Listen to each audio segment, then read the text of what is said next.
भारतीय राष्ट्रीय कांग्रेस ने ठानी है कि 24 लाख बच्चों के भविष्य के साथ हम खिलवाड़ नहीं होने देंगे। आज विश्वास किसने खोया है? भाजपा ने खोया है। भाजपा की सरकार हमेशा की तरह अपराधियों को क्लीन चिट देते हुए, उनके साथ खड़े हुए ये कहते हुए हमेशा दिखती है कि ऐसा कुछ हुआ ही नहीं है। अपराधियों को जेल की सलाखों के पीछे जाते हुए, उन्हें जो बचाने में लगे हुए, उन्हें बेनकाब होते हुए आप और हम देखेंगे। मुझे बिल्कुल नहीं लगता कि 5 साल प्रधानमंत्री के पद पर मोदी जी टिक पाएंगे, क्योंकि सबसे कमजोर प्रधानमंत्री साबित होंगे। 29 तक ये सरकार नहीं टिकने वाली, ये मैं विश्वास से कह सकती हूँ। नीट एग्जाम को लेकर पूरे देश भर में इस समय लगातार हंगामा देखने को मिल रहा है। तमाम जो छात्र हैं वो परीक्षा के परिणामों को लेकर लगातार सवाल भी उठा रहे हैं और उसी के साथ जो परिणाम आए हैं उसमें गड़बड़ी का भी आरोप लगा रहे हैं और विपक्ष भी जो है लगातार केंद्र सरकार को घेरने की कोशिश कर रहा है, क्योंकि यहाँ पर बात 24 लाख बच्चों के भविष्य का सवाल है।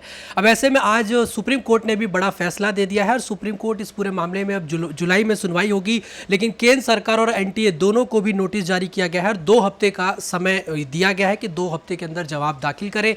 अब ऐसे में कांग्रेस पार्टी का इस पूरे मामले को लेकर क्या कुछ रुख है, हमारे साथ बातचीत करने के लिए अखिल भारतीय कांग्रेस महिला की जो अध्यक्ष हैं अलका लांबा जी वो मौजूद है। मैम, सबसे पहले तो जिस तरीके से 24 लाख बच्चों के भविष्य का सवाल है, बच्चे आज धरना दे रहे हैं, प्रोटेस्ट कर रहे हैं, बट अभी तक इस पूरे मामले में कोई बड़ा एक्शन देखने को नहीं मिल रहा। देखिए, 24 लाख बच्चे मेडिकल में जाना चाहते हैं। सीटें कितनी है? 1 लाख। कोशिश होनी चाहिए थी कि 24 लाख के 24 लाख बच्चे अगर मेडिकल में जाना चाहते हैं तो 24 लाख सीटें हो, ऐसी व्यवस्था होनी चाहिए थी। 140 करोड़ की आबादी के भारत के पास अस्पताल नहीं है, डॉक्टर्स नहीं है, उस पर काम नहीं हो रहा है। काम हो रहा है कमाई पर। भ्रष्टाचार, पेपर लीक, भविष्य बर्बाद कर दिए। सुप्रीम कोर्ट के दबाव आया तब जाकर परीक्षा रद्द होती है और धांधली में करोड़ों रुपया, 60 करोड़ रुपए में पेपर बिका है। और उसके बाद जिसने पेपर खरीदा है, जिसने पेपर बेचा है, दोनों की जांच होकर सख्त से सख्त कार्रवाई होनी चाहिए। लेकिन जब मंत्री ही ये कह दे कि किसी तरह की कोई धांधली हुई ही नहीं है, तो सवाल राष्ट्रीय अध्यक्ष मल्लिकार्जुन खड़गे साहब, राहुल जी यही तो पूछ रहे हैं। फिर बिहार और गुजरात में जिनकी गिरफ्तारी हुई वो कौन है? क्यों गिरफ्तारी हुई? क्यों एफआईआर हुई? क्यों सुप्रीम कोर्ट के बाद आपको पूरी परीक्षा को रद्द कर देना पड़ा? आप साबित करते कि कोई धांधली नहीं हुई, कोई पेपर लीक नहीं हुआ, कोई पैसे का लेन देन, भ्रष्टाचार नहीं है, और हम अपने फैसले पर अडिग हैं। लेकिन आपने अपना फैसला बदल लिया क्योंकि आपने बचने की कोशिश की है। इस पूरे भ्रष्टाचारी तंत्र में केंद्र की सरकार और मंत्री के बयान के बाद तो अब ये भी लग रहा है कि उन्हें मंत्री पद दिया ही इसलिए गया है कि आप अपराधियों को, जिसके तार पूरी तरह से कहीं ना कहीं सरकार और संगठन भाजपा को जो है से जुड़े हुए, उन्हें बचाने के लिए, जिसमें पहला ही बयान उनका ये आया कि ऐसा कुछ हुआ नहीं है। लेकिन भारतीय राष्ट्रीय कांग्रेस ने ठानी है कि 24 लाख बच्चों के भविष्य के साथ हम खिलवाड़ नहीं होने देंगे। पूरा आंदोलन हो रहे हैं, एनईटी नीट के नाम से सत्याग्रह छात्र कर रहे हैं। अदालत ने जांच, इसकी सीबीआई हो ना हो, उसके ऊपर 8 जुलाई तक का फैसला।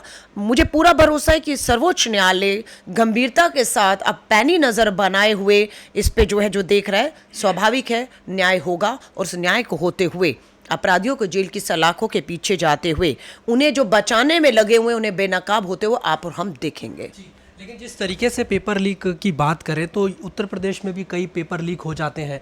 अगर रोजगार का एक बहुत बड़ा मुद्दा रहा है, आप लोग लगातार रोजगार की बात करते हैं और पेपर लीक का भी मुद्दा आप लोगों ने चुनाव में भी खूब उठाया, तो ये मामला लगातार देखा जाता है कि जब भर्तियां अगर निकलती भी हैं तो पेपर लीक हो जाता है और या तो भर्तियां बहुत कम निकलती हैं, ऐसा आरोप आप लोग लगाते हैं। आखिर क्या वजह है कि इस तरह का मामला देखने को मिल रहा है लगातार? देखिए, इस देश की आबादी 140 करोड़ की है और ये भारत को युवा भारत कहा जाता है, क्योंकि 75% आबादी जो है वो 40-45 साल के कम के उम्र के लोगों की है।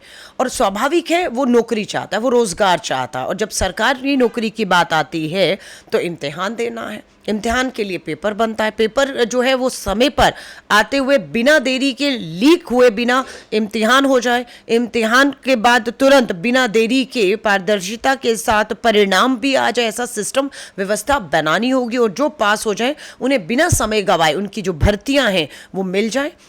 भारतीय राष्ट्रीय कांग्रेस ने अपने न्याय पत्र में इसी का जिक्र किया था कि हम अगर सरकार में आएंगे तो पेपर लीक ना हो, अगर 1% भी गुंजाइश बनी रहेगी तो ऐसे सख्त से सख्त कानून लाएंगे, सजाएं लाएंगे कि किसी की भी युवाओं के भविष्य से खिलवाड़ करने की हिम्मत नहीं होगी। ये हमारी सोच थी, लेकिन सरकार भाजपा की आई है और भाजपा की सरकार हमेशा की तरह अपराधियों को क्लीन चिट देते हुए, उनके साथ खड़े हुए ये कहते हुए हमेशा दिखती है कि ऐसा कुछ हुआ ही नहीं है ना। हम सब जो है अपना समय बर्बाद जैसे कर रहे हैं, सुप्रीम कोर्ट से लेकर छात्र सड़कों पर हैं, हम लोग मांग कर रहे हैं लोकतंत्र के अंदर। तो मुझे लगता है कि अगर संसद का सत्र पहला जब उठता है तो दो चीज़ें मुझे लगता है कि सबसे बड़ी उठने वाली हैं। पहले नंबर पर युवाओं में जो अग्निपथ भर्ती योजना 4 साल की ठेके की योजना है, जिसका भाजपा के भी सहयोगी दल जेडीयू में विरोध शुरू हो गया है, सबसे पहले वो भर्ती वापस हो ये, और दूसरा पेपर लीक के ऊपर सख्त कानून लाकर जल्द कार्रवाइयां करके सजाएं सुनिश्चित की जाएं और युवाओं का भविष्य सुरक्षित किया जाए, इस पे काम होगा। आखिरी सवाल, जिस तरीके से अब कांग्रेस पार्टी, आप लोगों की जो सीटें आई हैं, अगर हम देखें लोकसभा चुनाव में आप लोगों का परफॉर्मेंस काफ़ी बेहतर रहा है पहले से अगर तुलना करें, तो क्या आपको लगता है कि ये जो एनडीए सरकार है ये 5 साल तक ये लोग सरकार चला पाएंगे? क्योंकि कई ऐसे मुद्दे हैं जिसमें आपस में इन लोगों की मुद्दों में अलग अलग भेद देखने को मिलता है। क्या आपको गुंजाइश लगती है कि इंडिया गठबंधन सरकार में आ सकती है? देखिए, भाजपा मोदी जी को 2 बार 2014, 2019 में पूर्ण बहुमत और बहुमत से बहुत अधिक विश्वास मिला। आज विश्वास किसने खोया है? भाजपा ने खोया है। 400 सीटों का दावा करने वाली भाजपा बहुमत हासिल नहीं कर पाती है, नंबर 1।